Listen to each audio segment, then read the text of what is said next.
Rupert Murdoch is gearing up for an attack on the BBC with the launch of a new radio station to rival the embattled Radio 4. The media barons News UK is set to unveil details this week of Times Radio, which will be funded by the newspaper title.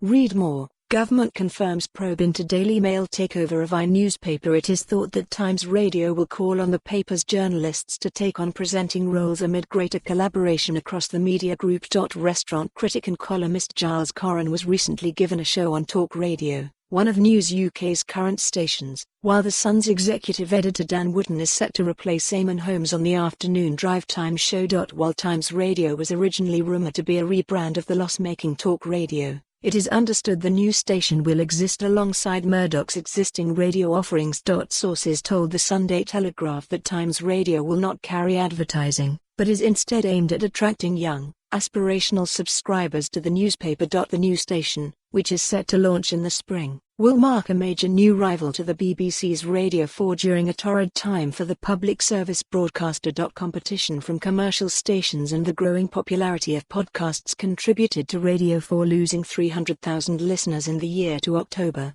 according to the latest industry figures. The BBC is also facing fierce political pressure over its licence fee funding model, while the government has ordered a boycott of ministers from Today, Radio 4's flagship political show. The launch marks the latest change at Murdoch's News UK, which is led by Rebecca Brooks, as it looks to adapt to a changing media landscape.